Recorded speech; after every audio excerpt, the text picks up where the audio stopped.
Good evening, everyone. Welcome to the National Atomic Testing Museum. My name is Joseph Kemp. I'm the Director of Education for the museum. And on behalf of our entire staff and our Board of Trustees, I want to thank you so much for being here tonight for the distinguished lecture with Dr. Victoria Phillips, author of Martha Graham's Cold War, The Dance of American Diplomacy. We really appreciate you all being here this evening to share in this interesting and fascinating story with us about the Cold War and about a modern dancer's involvement in the politics of it. It's exciting. And before we get started, I do want to have some recognitions for those in the audience. First, I'd like to thank Diane Zapak, the Senior Director of Development from UNLV's College of Fine Arts, for her generous donation that allowed this to be possible. Absolutely. Without that, this wouldn't be possible. So I wanted to thank her for doing this for us. We also have Louis Kavoris, Chair of UNLV's Department of Dance, here in the audience this evening. And those watching at home and those who are here tonight, a lot of you were also here last night for the Legacy of Martha Graham and Eric Hawkins event, and that would not have been possible without Louis and his team of wonderful performers who are also here tonight, Selena and Alexis. And then we also have Elizabeth Aldrich, a former curator of dance for the Library of Congress, here with us this evening.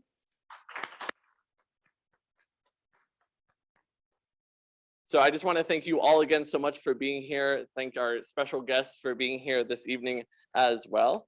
And what I'm going to do is I'm going to introduce Dr. Phillips this evening, and then we will get the presentation started. I also want to let everybody know that the books, Martha Graham's Cold War, The Dance of American Diplomacy, is available in our gift shop this evening, and there will be a book signing following the presentation. So Dr. Phillips is the author of Martha Graham's Cold War, The Dance of American Diplomacy, which explores the international political life of Martha Graham as she promoted the United States in over 30 nations for every presidential administration, from Franklin Delano Roosevelt to George H.W. Bush. Phillips is a visiting fellow at the London School of Economics and director of the Cold War Archival Research Project. Her articles have appeared in such varied publications as the New York Times, American Communist History, Dance Chronicle, Ballet News, and Dance Research Journal. She has curated several public exhibitions in the United States and Europe, and she is a visiting fellow at the London School of Economics and Department of International History. And she is also the director of the Cold War Archival Research Project, the History, Cultural Diplomacy Project, and History Online, and is a founding member of the Global Biography Working Group. At present, she is working on a biography of Dr. Eleanor Lansing Dulles. Without further ado, help me welcome Dr. Victoria Phillips.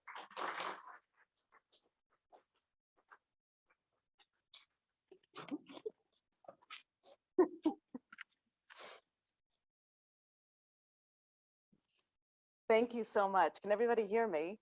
I just want to thank everybody who has been thanked. Also the special thanks for the technical and administrative organization and for the invitation. So thank you very much. And also thank you to the archives here, because it was quite interesting. I found a few new projects while I was here, so it's very exciting. What I'm going to do is run through the book, I'm going to play some videos for those of you who have not, may not have seen some of these old videos. Right now, what's up on the screen is Appalachian Spring, which is one of the key works that I'll be speaking about. A lot of times I start out with, who was Martha Graham? Because I was once in a taxi in Paris, outside of Paris, coming in, and the taxi driver wanted to practice his English, and he said to me, "What are you here for?" And I said, well, because I didn't want to explain who Martha Graham was. I said, "I'm here to talk about the Cold War." And he said, "What's that?" So, you know, you can never get too basic, I think. I really wanted to get this clip, and for some reason it was taken down online, but by hook or by crook, Here we are. I've spent all my life with dance and being a dancer. It's permitting life to use you in a very intense way. Sometimes it's not pleasant, sometimes it's fearful, but nonetheless it's inevitable. Martha Graham was one of the great American artists of the 20th century. She changed dance. She invented a new language of movement and used it to reveal the passion, the rage, and the ecstasy common to human experience. She choreographed and danced for 70 years. She was the first dancer ever to perform at the White House. She was the first dancer to receive America's highest civilian award, the Medal of Freedom, and the first to tour abroad as a cultural ambassador. She received every honor, from the key to the city of Paris to Japan's Imperial Order of the Precious Crown. Once, a young man attracted by the crowd around her asked for her autograph. She obliged. He thanked her and added, "But who are you?" She snapped back a piece of paper and said, "Find out." So that is typical Martha. Who are you? Find out. So here we are. All right, you don't have to watch me talk.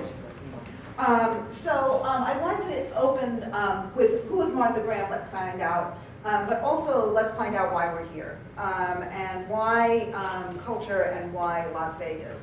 And here, this is a wonderful caption. It's called Angel's Dance, and this was called the Nuclear Ballerina. And you find this on Wikipedia, and I start my classes at Columbia and at LSE now with something that's gonna grab people. And what I used to do is put up this picture. And this one we know, but this one we don't know so well, and that's the Nuclear Ballerina. And I say that's why we're here in this classroom, to find out who is this and why, because that's a real mushroom cloud. And that's how I started the semester. And I actually had a student who said, all right, I'm going to do that. And she came here to the archive and she wrote her thesis, her undergraduate thesis, and one chapter was on the nuclear ballerina. So it's very exciting. So that's why we're here. And I just wanted to also let you know that there is so much to be done if you're a student of Cold War history or have an interest in Cold War history. This is something called the Bowman Red Menace trading cards. And this is the kind of the cultural textual information that I think is so fascinating with the Cold War. And this is actually the atom bomb card. What you would do is you would buy these trading cards and trade them. You had to say the pledge of Pledge of Allegiance and the pledge to the crusade before you played. And you had to pray to God that the enslaved people of the communist nations would be freed. And then you could trade your cards. So this is Ghost. I mean, it's a set of 46 or 48, but this is the Ghost. So, you know, the atom bomb was everywhere. The other element that's everywhere is Eric Hawkins with Martha Graham. And we heard about Eric Hawkins last night. Many of you were here, but I just wanted to pull up this slide to show that during the Cold War, when Baryshnikov defected, this was a major moment, a major win for the United States, that a Soviet-trained superstar wanted to train in America. Why? Because he wanted freedom of expression. Bingo, this is big. And how did Martha Graham use him? She used him as Eric Hawkins. So we have here Eric Hawkins as the frontierman, Baryshnikov as the frontierman. This is a work that Graham redid, American Document, for the Bush administration, and Barbara Bush was supposed to come, she didn't come, but Baryshnikov was there, and he recited words from the Declaration of Independence in his Russian accent as he was playing the same role, as we can see here, as Eric Hawkins, and then also the same in El Penitente. So all of this ties together. So we're back to who is Martha Graham. She has a postage stamp. She was very important to the United States government. She was also an icon. And just like Campbell Soup and Jackie Kennedy Onassis, Martha Graham, if not now, was very well known. But what wasn't known was her political life, because she went out of her way to say, I am not political.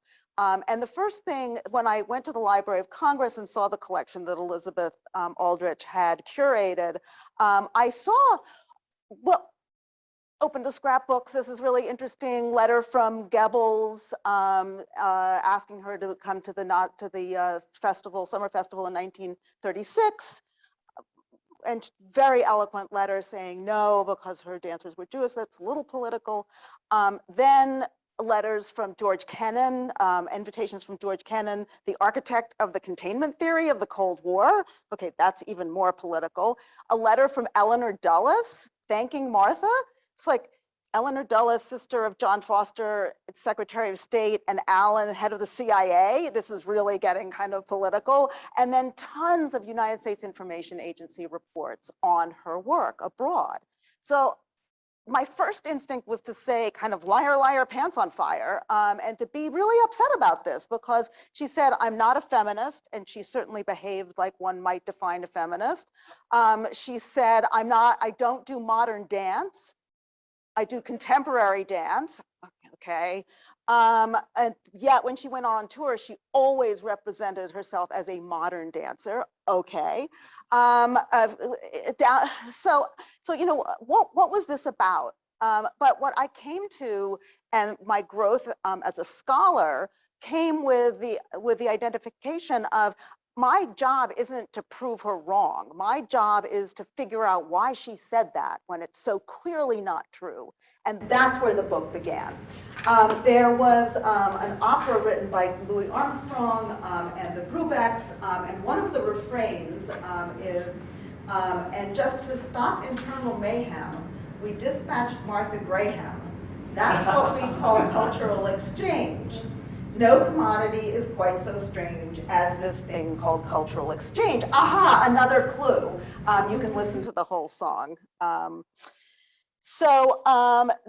When I made a map of the countries that she went to between 1955 and planned through 1989, this is what the global map looks like. That is pretty political. That gives you a sense of how big this story is. The only the only countries that she didn't go to were in Africa. But at one point she even did go to Cuba, but Latin America, not so much. So why Martha Graham and why modernism? And this is my kind of my ruminations about modernism, which brings freedom, individualism, and abstraction. Right? Those are the things that it brings. Individualism is central. It's apolitical. Right? So in other words, this is an apolitical belief. This is a universal ideal. Martha Graham, I'm not political. It's coming to me. It involves free speech. It's democratic. Freedom of in terms of gender terms, she shows that. Religion, she showed that. Race, she showed that with her company casting. Democratic, the Western tradition, which is how democracy was defined, certainly in the 50s. And that's the Western canon. If you go to Columbia University, the Western canon is defined as the kind of the great men, Shakespeare, the Greek myths, Shakespeare, Freud, everybody ends at Freud. And this is where her repertory was. Abstraction is universal. Truth, love, the heart and soul of mankind, which was the buzzword of the Cold War. We're searching for the hearts and minds. And all this goes back up to the United States. And it's high art, sophisticated and cultured and new and dynamic. And this was versus socialist realism, which was what the Soviet Union was doing. The Soviet Union, a very vibrant modern art scene in the 1920s, and then was very much shut down, went underground,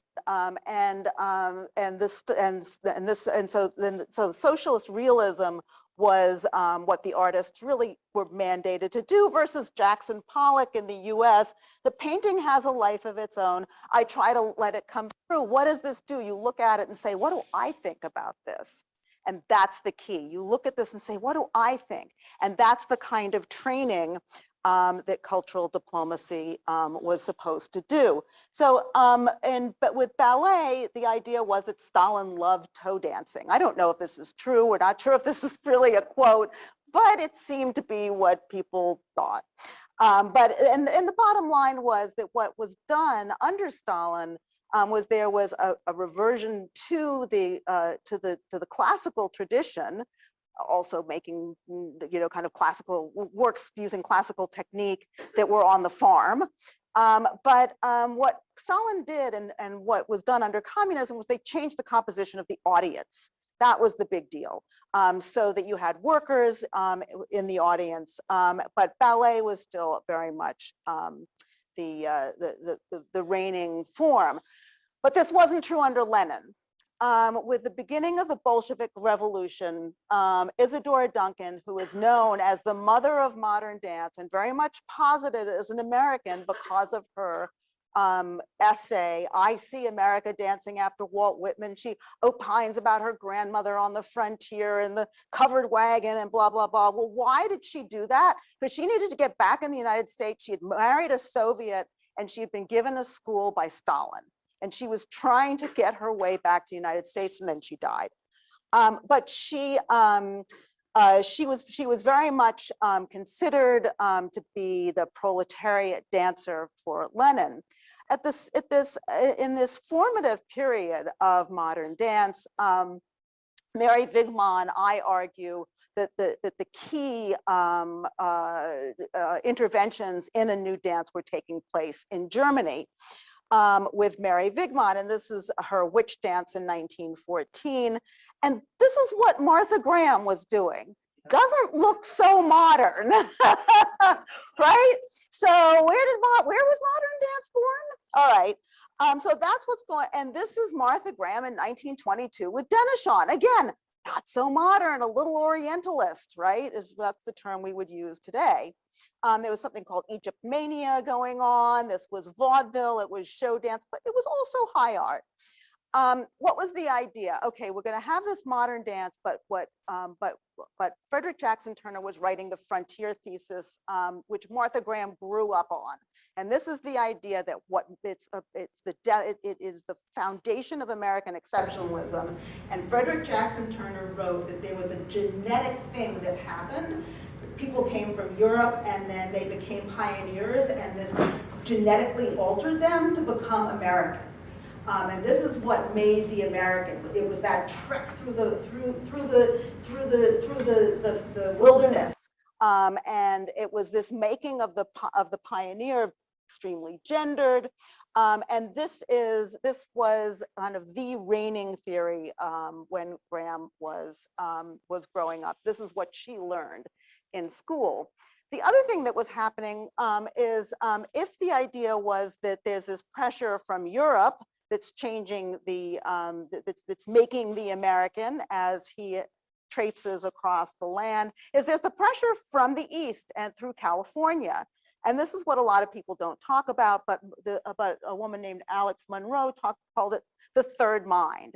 And so there was this idea of abstraction and modernism that was coming through from Asia. And we can certainly see this with Michio Ito, who was a dancer who came to New York, had studied with Mary Wigman, and he came up with a theory of dance and a dance notation. He also had this idea of a theater for a dance. And Ted Shawn also had an idea for a theater for the dance. And this is Ted Shawn of Denishon, who Graham, as we saw, was working with. So Ted Shawn, they were doing a lot of different things. It wasn't just that. But that is what was going on for the most part, and probably what was selling tickets. The other thing that's interesting for all of us, there was a Denishon tour to the Orient, and I touch on this in the book, but I really want somebody to write about this. Martha Graham was not taken. She was left behind. Her sister was taken and Doris Humphrey was taken. And it was a great break for Graham because she had to do her own thing. She was left behind. But if you track the locations of those tours, they very readily map onto Graham's first 1955-56 government tour. And there were Doris Humphrey was on that tour, and Doris Humphrey was very involved with some of the programming. But this is what Graham was doing back in New York. Again, not so modern, but she was hooking up with people like Michio Ito and Noguchi.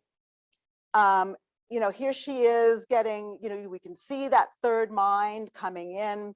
And then, of course, the breakthrough with Lamentation, which was done for the dance repertory theater, going back to this idea, Michio Ito, Mary Vigmond, certainly Ted Shawn, that we should have a theater for the dance, which is modern, new, abstract, but in this case, deeply American, right? We're going back to that Frederick Jackson Turner. And for those of you who haven't seen it, I mean, I just can't go without showing a little bit of it. So this is actually Martha Graham, colorized.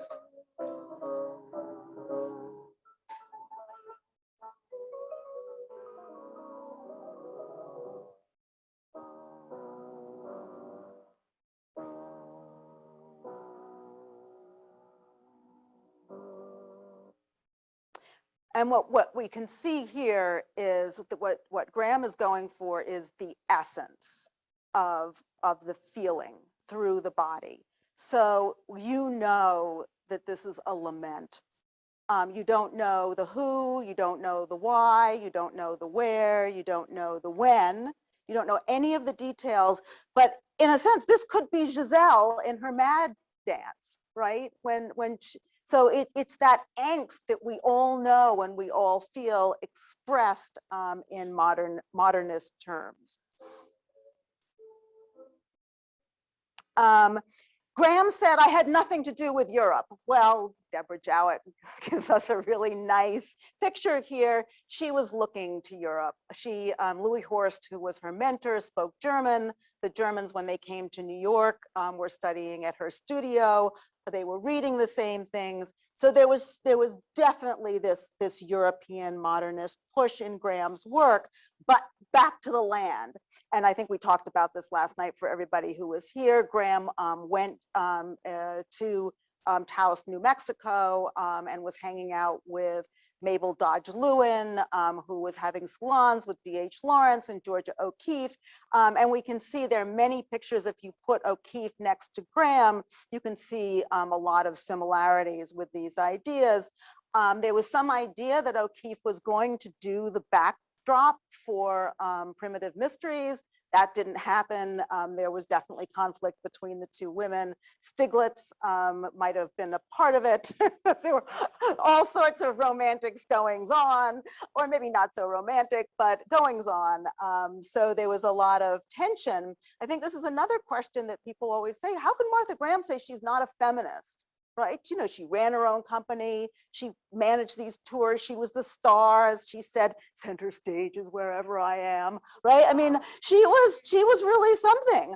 And yet, these women oftentimes said this. So Georgia O'Keeffe, Claire Booth Luce, Eleanor, these very powerful women of this time, most of them said, I am not a feminist. And that's super interesting to me because they were individuals. And for them, feminism meant suffrage, which meant group action, which they wanted nothing to do with for the most part. And this idea that women mentor other women, not so much.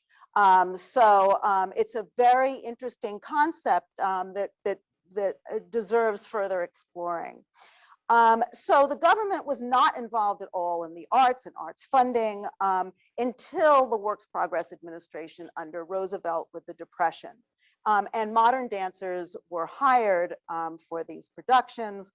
And also in 1935, Roosevelt signed a bill establishing by charter the American National Theater and Academy, or ANTA, which will assist as necessary the aims of the State Department. Now, this is weird. Why is a theater company assisting the State Department if the government doesn't want to have anything to do with the arts? Okay, this is very strange, but there it is. And if we look at this, the fascists are starting to rise. The Soviets are really good at propaganda using the arts. Roosevelt had some emissaries looking at all of this. As I said, in 1936, Graham is invited to perform in Berlin at a festival before the Olympics. She very eloquently says she will not, because of the Nazis' belief in eugenics and the like, and she had many Jewish dancers in her company. There were Aryan quotas in the United States, and Graham always took Jewish dancers. She did not have quotas in her company. She was, and this was reported throughout the United States in newspapers, that Graham had stood up to Goebbels, because Goebbels signed the letter along with Laban, who was Mary Wigman's teacher, but she had stood up to the Nazi propaganda minister. So she's invited in 1937 to perform at the White House. Eleanor Roosevelt became very interested in her, and this is when she starts to get into the political realm. This is Graham, and I'm that is Puritan. It's not puritanical at all. talking about the dance. It's the appetite for space, which is one of the characteristics of America. It's one of the things that has made us pioneers.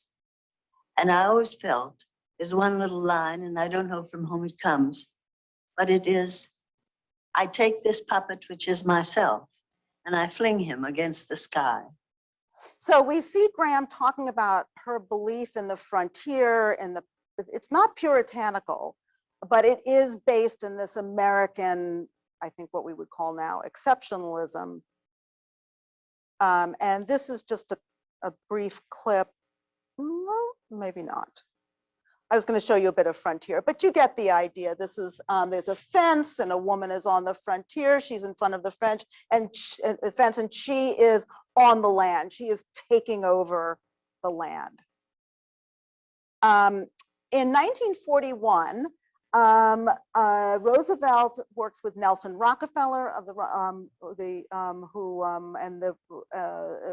was involved obviously with the Rockefeller Foundation. Nelson Rockefeller had gone to Harvard with Lincoln Kirstein, who may or may not be a known figure to you, but it was Kirstein who brought George Balanchine to the United States. And he was kind of this aficionado. He knew Graham, and he's the one who introduced Martha Graham to Eric Hawkins. So, you know, these webs are just insane. Through the government, there was funding for a tour by something called American Ballet Caravan. Kirsten put it together. George Balanchine was one of the choreographers on the tour, and what it brought in was these three prongs, or three legs of a stool, that would be taken out under Martha Graham. One was cultural sophistication. We can see that here with the ballet dancers. That's Concerto Barocco, Balanchine's work in its original form. In the center, Americana. Very important. These are the works of American life, like Frontier. This one was called Filling Station, and it was people at a filling station doing dance. And then there's this idea, which is very difficult right now. I call it cultural convergences. We could call it appropriation. We could call it Orientalism. We could call it so many things. But the idea was that if we show people that we are like them and can integrate with them, then everyone will like one another. Then they will, and there was something called the translation effect. And if somebody appreciates us, then they will appreciate our politics and our moral sense of democracy and the like. And this idea of the translation effect was spoken about in the State Department. So this is a work called Pastorella that was choreographed on the road with integrating Mexican themes because they were in Latin America. Don't shoot the messenger. But this was the idea. So it brought this idea of cultural convergences. Meanwhile, the Office of War Information is following Martha Graham, looking at her, but she doesn't have enough. Basically, what she's doing is works by Emily Dickinson. No one in Europe knows who Emily Dickinson is. And she's got some nice things. She's got Frontier, that's good, but you can't just go out with Frontier. And her legacy, which we saw last night, had not yet been built. But in 1944, the piece that we saw as you all came in, she premiered Appalachian Spring at the Library of Congress. And there's wonderful information about this ballet. Pulitzer Prize-winning score by Aaron Copland. "'Tis a gift to be simple, 'tis a gift to be free." Remember this. Yes, it's a very nice, hummable tune, but it's important words. So the war ends, and this is Europe after the war. There's theater, and people are trying to scrabble things together, but that's not what the United States looks like. And people start writing about modern dance. And this is the Borzoi Book of Modern Dance. So basically, Mary Wigman is condemned because she was a Nazi, so she can't be free. We think of Frontier as an opening up, as a vista into something new. Mary Wigman, hearing the word for the first time, thought it meant a barrier. That's because she is a Nazi. She's German. More is the modern dance ascribable to the bright land of its birth. A land where freedom and democracy are ideals, where traditions of human decency prevail, a land where all races are learning to work out their destiny together, a land of great spaces and mighty projects. So this is the definition of modern dance, and it gets framed as universal and American, just like democratic ideals, just like freedom, blah, blah, blah, blah, blah, blah, blah. So at this moment, she becomes extremely useful, especially with a dance called Frontier. Truman did not think much of modern art. He said modern art was the half-vaporings, the half-baked vaporings of a lazy people. Really did not think much of modern art. Meanwhile, Rockefeller and Kirstein are working in the background. People in the State Department, they go to Yale, and a few go to Harvard. Oh no, but they like modern art, and they're this sophisticated people. But Truman does recognize Martha Graham as a very important woman. Truman likes ballet, and Truman has watched what's gone on. And in 1950, American Ballet Theater, which was then known as American National Ballet Theater on the road, went to Latin America, surprise from Roosevelt, and Germany. Again, we have this idea of modernism with Les Sylphides, a modernist approach to ballet, cultural sophistication, and Agnes de Mille and Rodeo. And here, so this is a cover from Ballet Theater, which became American National Ballet Theater. Then Eisenhower comes in, and the general understands that we've got a problem and begins doing some propaganda. He had been very much aware of propaganda issues in Europe, and he brings forth the Atoms for Peace program. At the same time, before the Operations Coordination Board, and you can read about all of these details in the book, they send out Jose Limon to Latin America again. So Latin America becomes the staging ground for these early efforts. Again, it's the same thing. Modern dance, cultural sophistication. This is the Shakespeare story of Othello. Jose Limon, who was born in Mexico, speaks in Spanish and talks about the integration of forms and people, but he's also very good in a crowd. And this becomes key to cultural diplomacy. Martha Graham has this, Merce Cunningham does not. Cultural diplomats and dance diplomats are starting to be recognized for what they can do at the dinner table. This is a very fancy slide, which takes a lot of time to unpack, but what's key here is these are the mechanisms. The Department of State works with the National Security Council, the Operations Coordination Board, but you can't have dancers exported by government because that's totalitarian, that's fascist, that's communistic, right? So you have ANTA, Roosevelt's development, leading the International Exchange Panel and using leading artists along with State Department representatives to choose the exports. So they form panels in dance, theater, and music. Music splits off into music and jazz. And it's these panels that then choose the artists. So you see a lot of drop downs. Now, what people are starting to talk about a lot as well is the role of private foundations. That's Rockefeller, we saw before, but also banks and corporations. We see Pepsi-Cola is very involved, particularly with Ailey later on, and the CIA. So the CIA was basically, some people will argue, the cultural ministry through 1967 for the United States. Well over 50% of all foundation monies that were given out in the United States were CIA dummy front companies, corporate private foundations. That's from the head, head of the CIA historical area, 50%. And they're funding culture. Because you can't have the government funding culture because otherwise it's communistic, right? So the Congress for Cultural Freedom does a lot of work. Aaron Copland got grants, Martha Graham got grants. So there are a lot of different ways that this is all working out. And the tours are become quite something. One of the key problems is Asia. And Martha Graham is sent out to the domino nations. If one nation goes, all the rest will become communistic. So Martha Graham goes to Asia. And this is Martha Graham in Tokyo with her white gloves. So there was this very interesting idea where the women had to wear white gloves, the men had to wear ties. They showed up on the tarmac. That was kind of the red carpet of those days.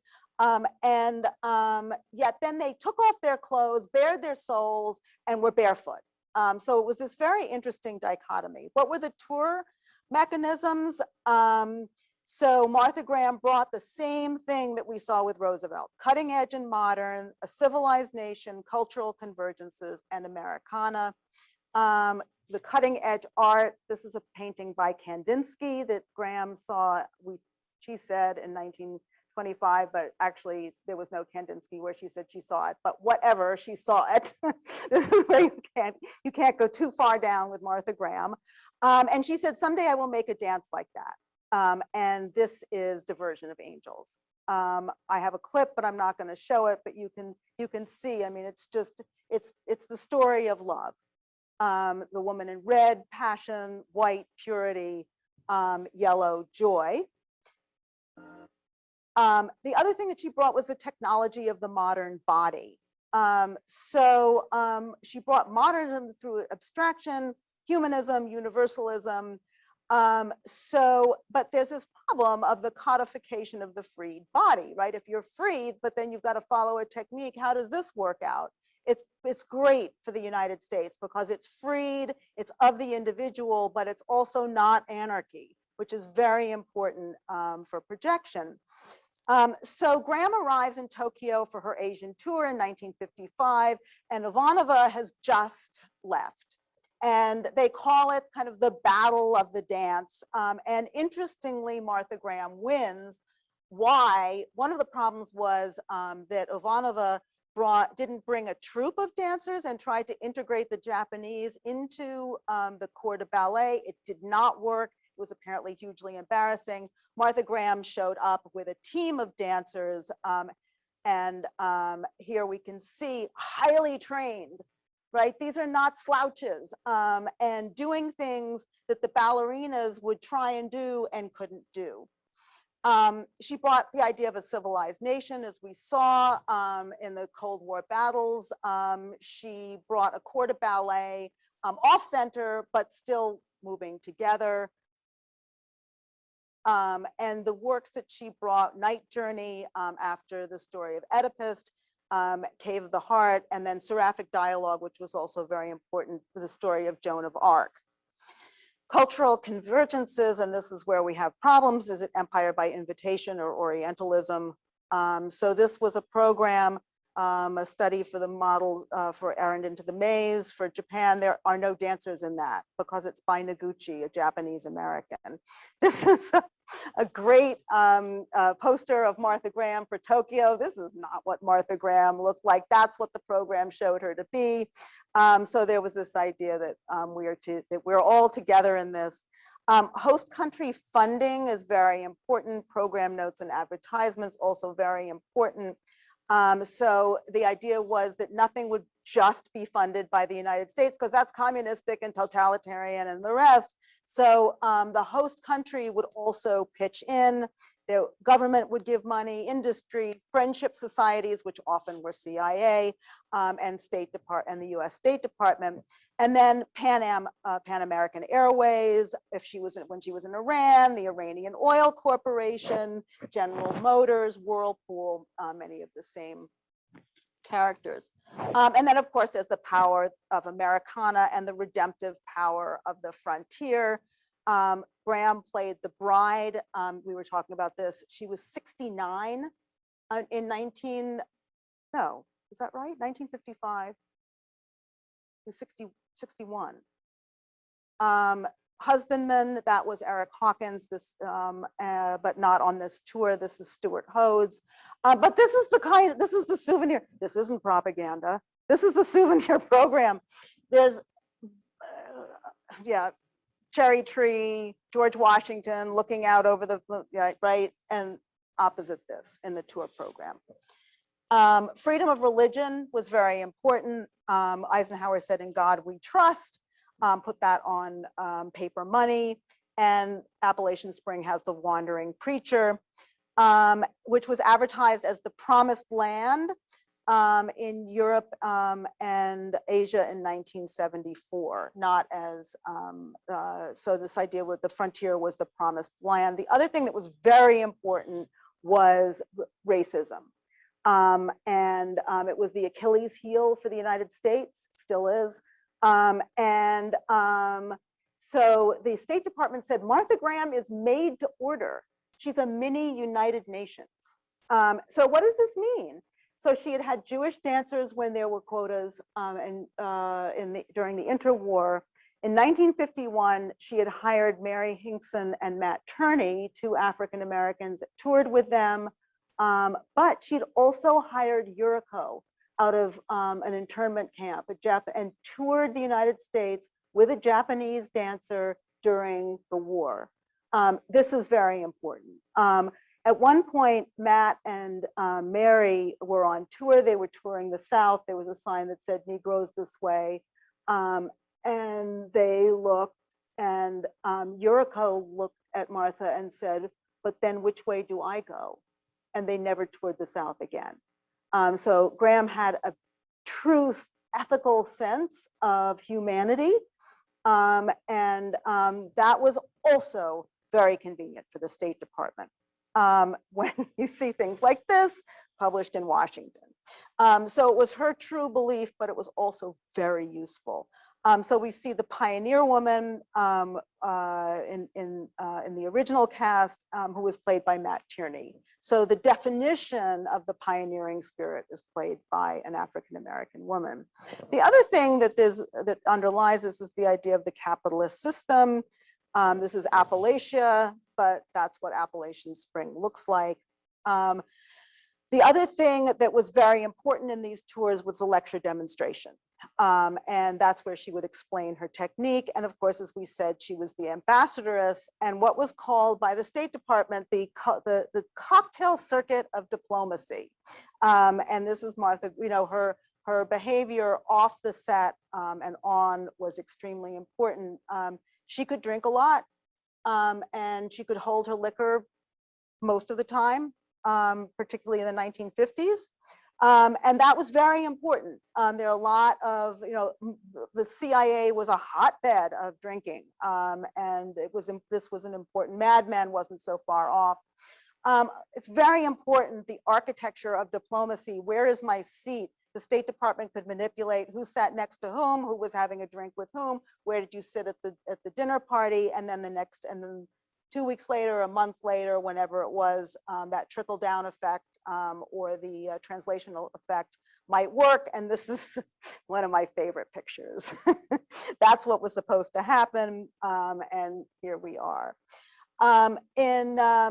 She came back from a tour in Berlin with Eleanor Lansing Dulles in 1957. It was a disaster for many reasons. And she came back to choreograph Clytemnestra in 1958. Many claim that she did not choreograph it because she was so inebriated. I would disagree with that, but she was certainly in very bad shape at this point. And yet she goes out on tour in 1962 under Kennedy. She is getting very old. There are comments in the field that it's problematical. And after the 1962 tour, this kind of review comes out. She is posited as forever modern or historically modern. An interesting thing. But these are the kinds of reports that come back from the field, which are not in her archives, right? These are in State Department country files. A Graham tour would not be wise. Such a tour might prove disastrous in Germany, which considers the Graham group old hat. At that point, Mary Wigman had made a big comeback. So the idea that modern dance was American did not go over well in Germany. Completely outdated. In Europe, the performances, quote, have progressed beyond the stage of which Martha Graham's work is representative. Europe was ahead of the United States in making the new dance. Concerning Miss Graham, no conversation is free of such words such as turgid, bombastic, old-fashioned, etc. So modern dance was getting old, and but the touring mechanism was not, and it was working. What they do when they try and get you to retire is they give you a dance award. And she really did not want to retire, but she did. George Balanchine and City Ballet, Splash. Jerome Robbins is the only company that was made for export by the United States government. Fascinating. A woman named, wonderful scholar is working on this. And Alvin Ailey becomes very important. And there is this very nifty quid pro quo that goes on between the National Endowment for the Arts. They realize that they need Ailey for State Department purposes, but Ailey doesn't have the money to get his company back on the ground. The National Endowment for the Arts gets Ailey money, and then Ailey goes out on the road. So there are all of these government mechanisms that kind of go hand in hand. Paul Taylor, who had worked with Graham, and meanwhile, Graham has lapsed into this incredible alcoholic stupor. And this is a very rare photograph of her attempting to recover from alcoholism after her retirement in 1969. Meanwhile, we've got Richard Nixon trying to open up China, Vietnam, but they're looking for big companies to go out. Now I have to play this. I'm sorry, I'm running late, but I have to play this. So this is Balanchine, Berlin, cultural hotspot, in a ballet called Stars and Stripes. And this is the conclusion. There's no propaganda here. This is the conclusion of Stars and Stripes.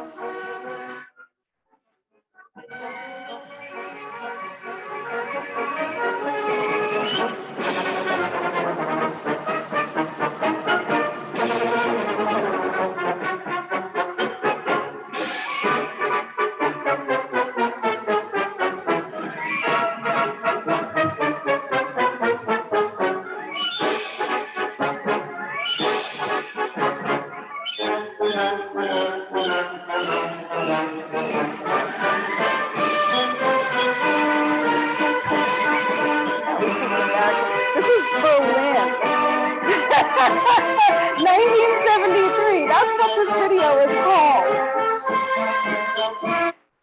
And when I started doing work on dance as propagandistic, no one wanted to speak to me. They still don't want to speak to me in many cases. So Graham comes back. She comes back like a phoenix, gloriously made to order, high level, and yet still associated with the youth. She gets a tour contract. Oh no, Nixon resigns, but who was actually getting her the contract? Henry Kissinger. And this is these lovely pictures. This is one of my favorite pictures. So Kissinger shepherds her through to Ford. Luckily, Betty Bloomer had studied with Martha Graham, i.e. Betty Ford, and so the two of them each have a cause. Graham to get out on tour and to continue working. Betty needs something as first lady, and they embrace one another. And Graham becomes forever modern in the press. Diversion of Angels, this is what it would look like in 1955, and this is what it started to look like. Here's the promotional poster. Here's the promotional poster. Here's the bride and the husbandman. There's the promotional poster in the 70s. Diversion of Angels we saw, and yet race is still right on the front burner. So this is Mary Hinkson and Bertram Ross playing the definition of love, true love.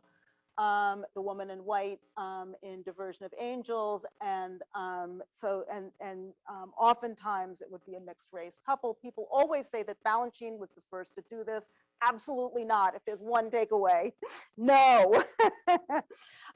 Then, as we spoke about the Soviets' defect, Rudolf Nureyev comes to America and dances with Graham, and everybody plays it up.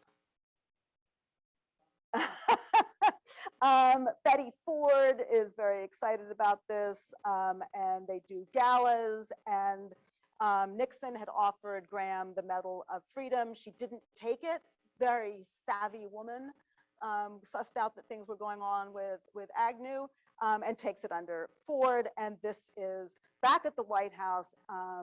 Janet Elber performs Frontier for that ceremony. All comes around.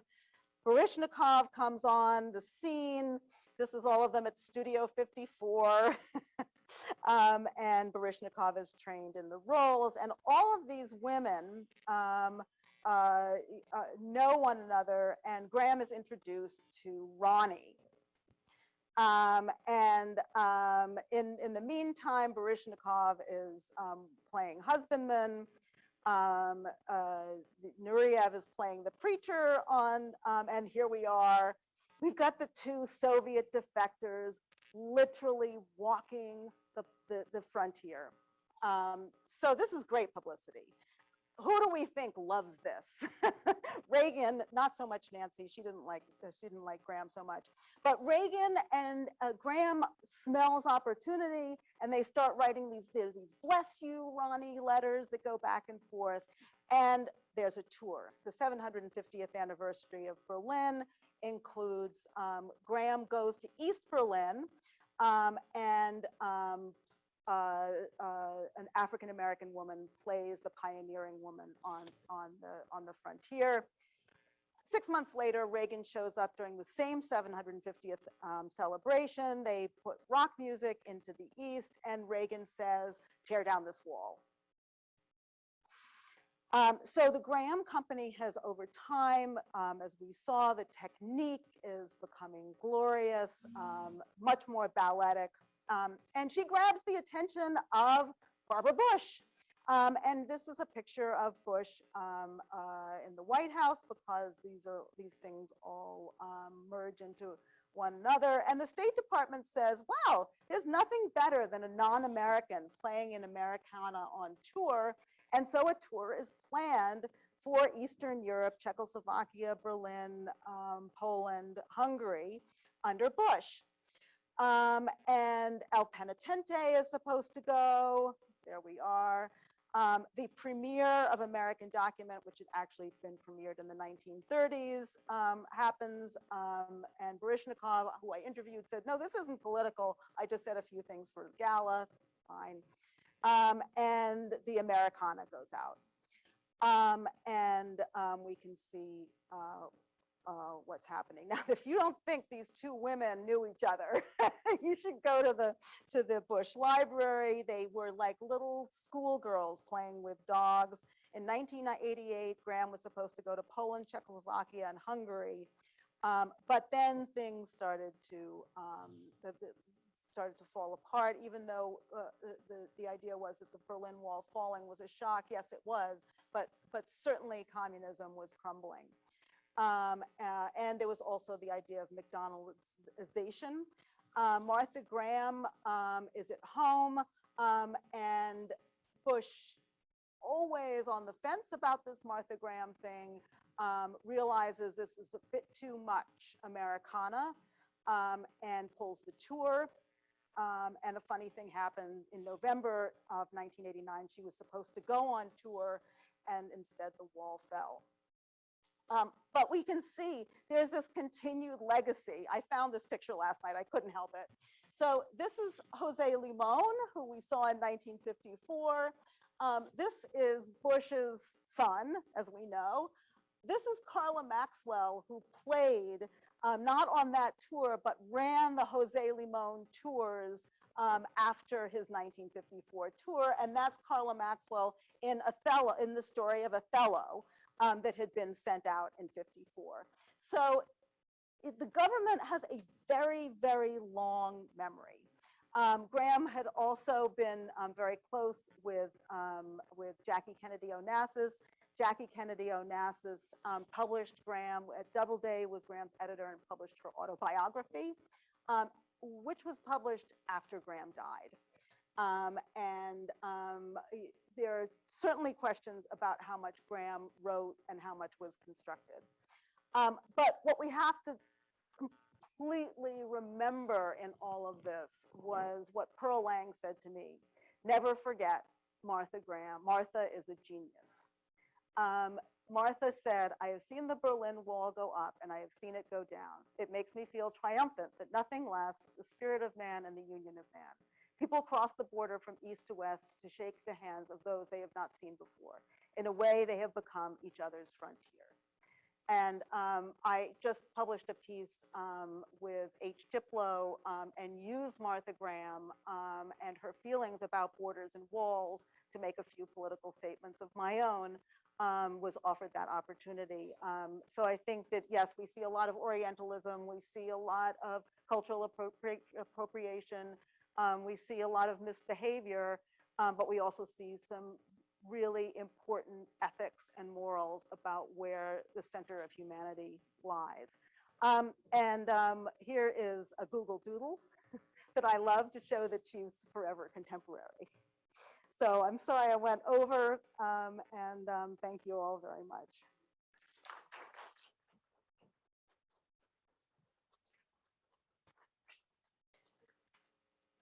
Does anybody have questions or thoughts? I was curious. Oh, sorry. Thank you. Early on, you showed the map of the places where she had been.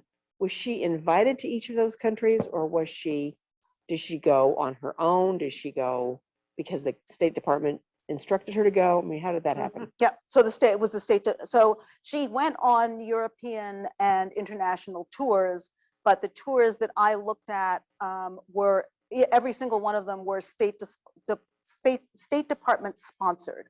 So say in 1955, she did not want to go to what they called the Orient. And basically she was told, that's where you're going. So they were initiated by the State Department as opposed to the countries that she was traveling to. Sometimes they were, after the first tour, say in 1955 to Asia, when she went back in 1974 under Nixon, well, Ford. I don't think it's any accident that Nixon was vice president when she went out in 1955. And she had become so popular in Japan that end of the tour was not paid for by the government. There was always this by hook or by crook nature. One of the things that I didn't do at all was talk about Israel, and there's this fascinating case of Israel. So she toured to Israel quite a lot. She was the impetus behind Bathsheba, and Bathsheba was the only company that could do her repertory. Yet Bezzabita Rothschild always paid for it. In 1955, people thought it was a part of the State Department tour. It was not. It was the last leg. And it wasn't until 1979, when they needed her for the Camp David Accords, that she was there with the Camp David Accords under Jimmy Carter. Huh. Okay. Thank you very much.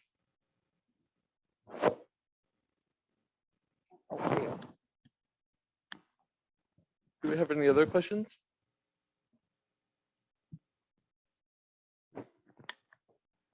There was so much irony in what you presented. I was just kind of curious, did you come across anything in her writings about Berlin in 1937? The Soviet and the German pavilions faced each other across the major axis.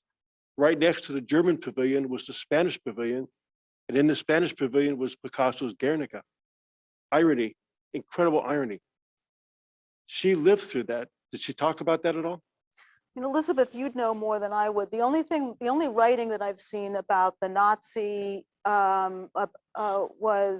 is the letter. She did publish. She was very involved with the Spanish Civil War. So she did fundraising for the communist side, right? The democratically elected communists, although that's a very simple way to put it. She did fundraising and actually performed Frontier at a fundraiser for medical assistance.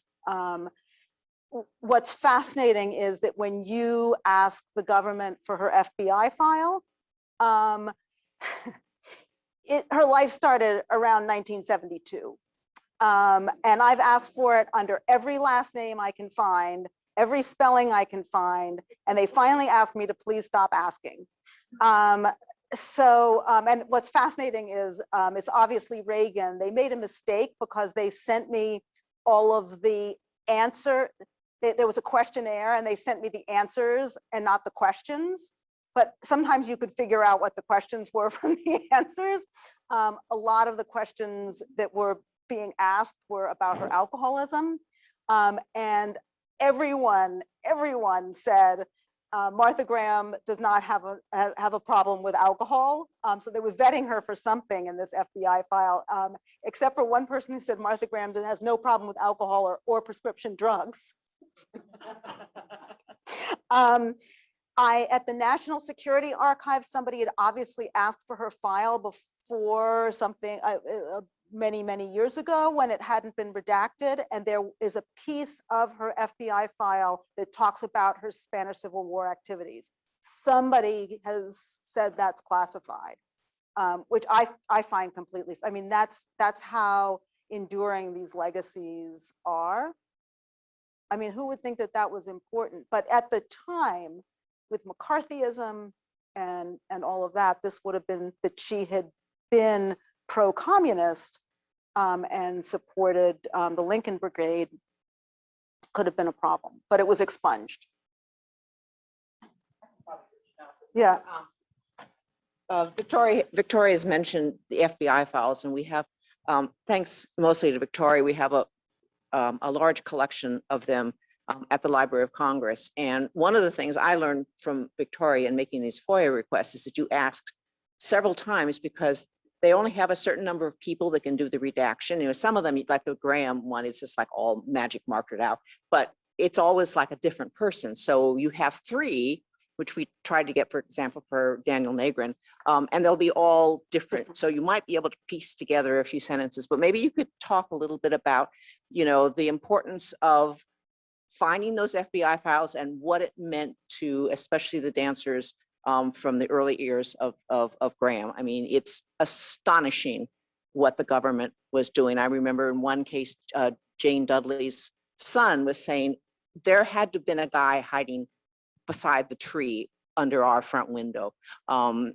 So, I mean, they were watching you. And of course, in those days, they didn't have the internet. I mean, they were just actually guys hiding behind cars. I mean, it was very, No, it's fast. So Tom also told, so what I did is, as I was starting to do this political work on these apolitical figures, is as soon as I saw a name, I filed a FOIA report to get their FBI reports. So I just had, just reams and reams of paper, and there were some, say, like Jane Dudley, who actually had Communist Party cards from the 1930s. And then others who were fellow travelers and others who were spies. And reporting back to the government. And Tom Hurwitz, who was Jane Dudley danced with Martha Graham, also with a new dance group, and then went to London. But Tom said to me that there was somebody sitting at their dinner table, because in one of the reports talked about the fact that he went to a socialist summer camp. He was like, no, only a close friend would know that. So, we always, people were looking down their noses at the Soviets at the same time as this stuff was really going on. So there was a lot of spying. There was an idea that the Bennington dance program was a bevy of communists. Because this idea is that they take their clothes off, they're not wearing shoes, right? Maybe they're leftists, and so I had this great idea of these FBI guys going in tights, but actually they were more clever than that, as they got people to inform what Tom said. So there were, you can kind of, there's a sense of who it might have been, but I don't want to go there. So that the people were being watched. The new dance group in New York City knew that there were people outside recording who was going in and out. There was something called red channels. And someone I interviewed who was quite leftist, she had gone to Cuba and actually helped to establish the modern dance in Cuba, which is fascinating that an American leftist would go to Cuba to help Castro build a modern dance. That is fascinating to me. And she was written up in red channels for subversive ballroom dancing.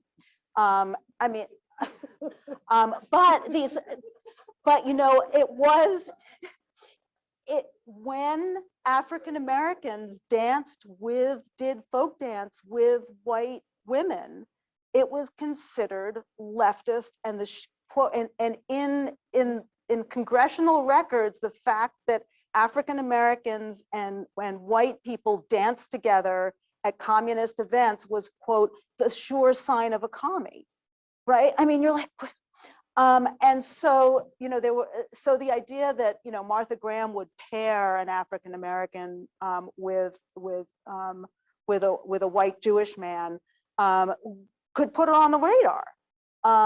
So these things, they seem really nutty, but they're real.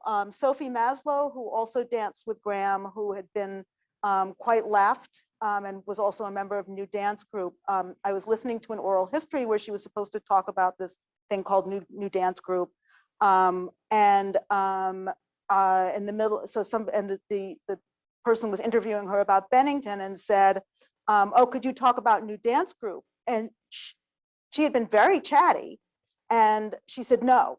And her husband was in the background of the tape that I listened to, and I said, and the husband said, oh, come on, Sophie, talk about the New Dance Group. It was, and she said, the tape's on. And I did not understand that until I woke up in the middle of the night. About 5 nights later, it's like, the tape's on.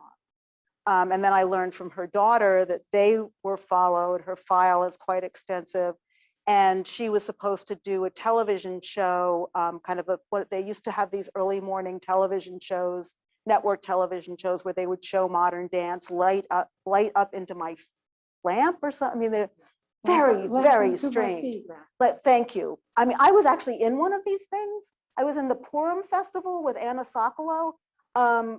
We actually got paid to do this. I'm not quite sure if I was one of my few paying jobs. But there were these religious shows with modern dancers. Anyway, somebody thought it was a good idea, and it was a source of income. And she was supposed to do one of these shows and it was canceled. And then she was supposed to do Ed Sullivan and it was canceled. And so her career, I mean, it wasn't a major, it's not like there's a lot of money, it's not like Broadway, but careers were ended or certainly suppressed because of McCarthyism and this kind of spying. So these FBI files are really important. Pearl Primus, a very famous African-American modern dancer, had been a member of the Communist Party. She was very frustrated with it and felt that the communist promotion of African-American rights was pure propaganda at some point. Left the Communist Party, and yet then when she wanted to tour for the State Department, had her passport taken away. So she wasn't eligible. There were these horrible moments in the dance panel minutes. So all of those panels that I showed you, there are minutes where you can see people discussing Martha should go out or she shouldn't go out or she's too old or this or that. And Pearl Primus was too fat and her thighs were too big. I mean, it was like, okay. And in the FBI file, in order to get her passport back, Primus claimed that she had a nervous breakdown because of the Communist Party. She said, you know, the Communist Party made me have a nervous breakdown. So you know, people had, and it may be true, it may not be true. It's something, that's something for her biographers to figure out. But it meant you couldn't work.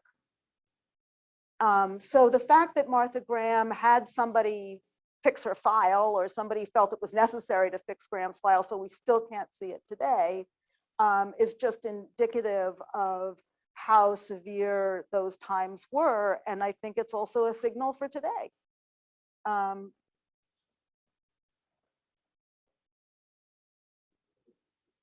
Sorry?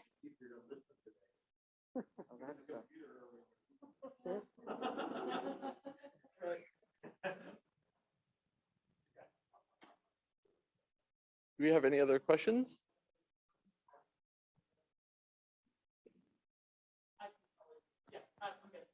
I have a question about Halston and Graham. We've talked to me and Lewis talked. We're wondering when. Yes. When.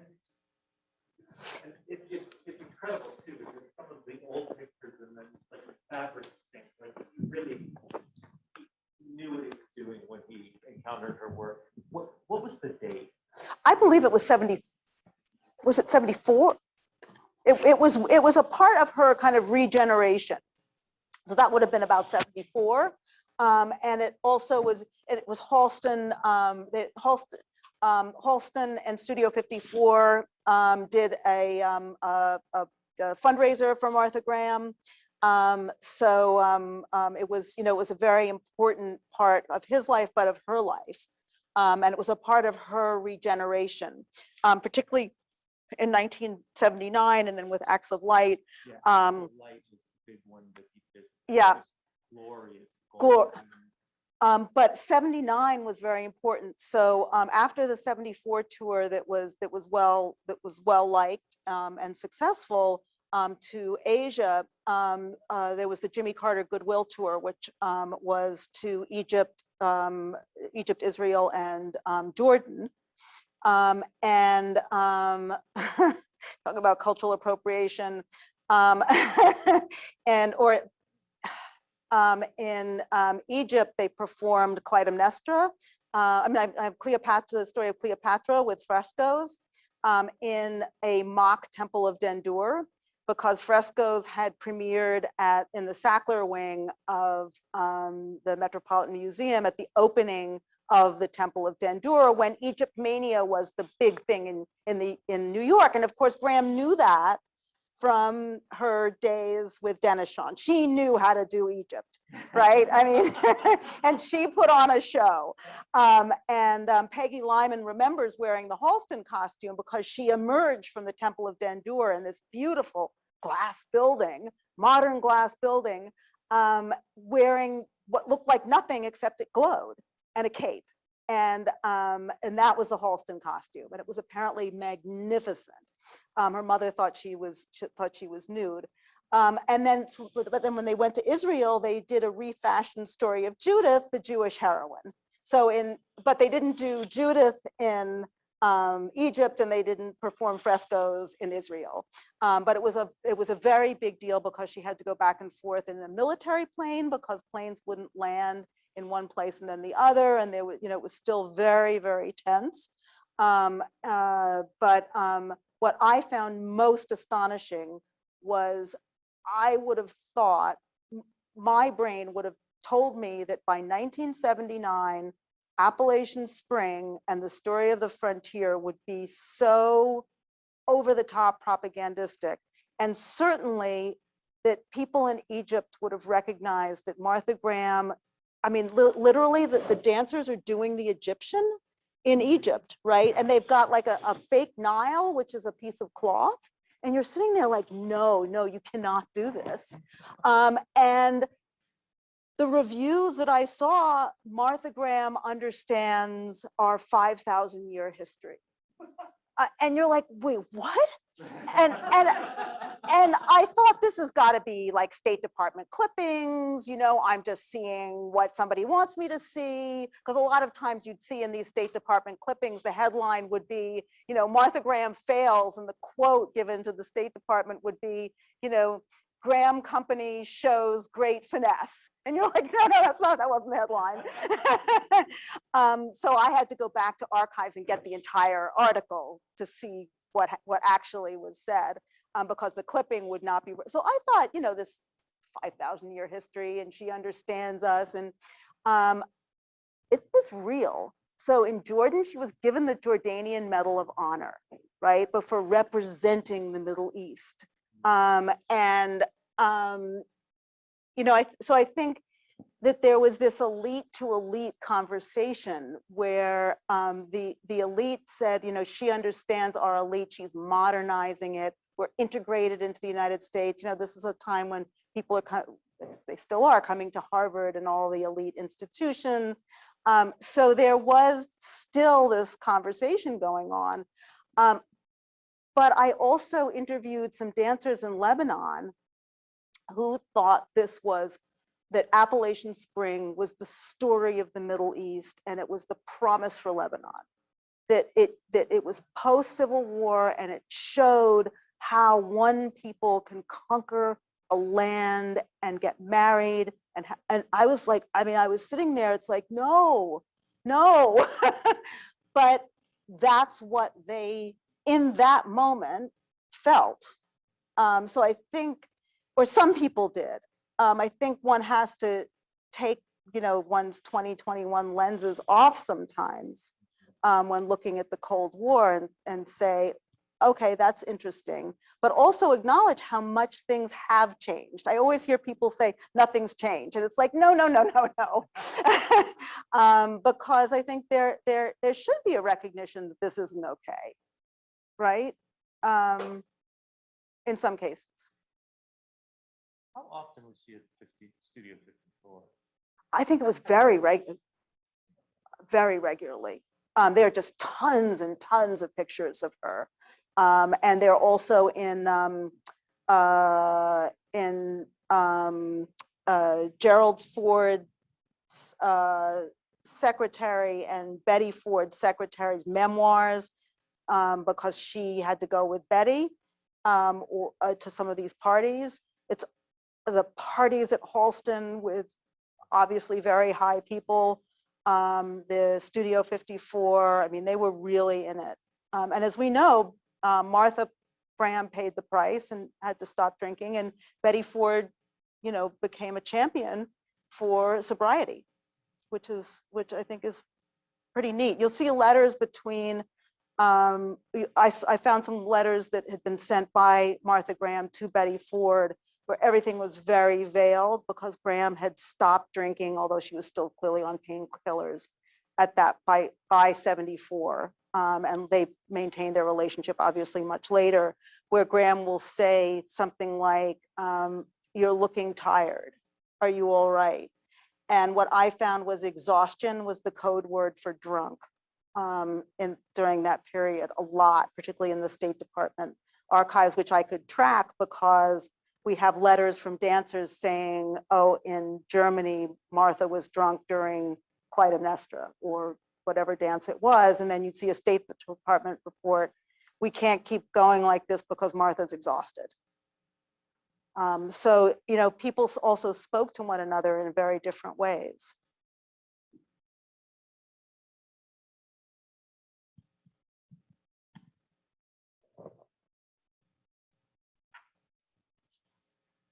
Dr. Phillips, thank you so much for joining us this evening and for that wonderful presentation.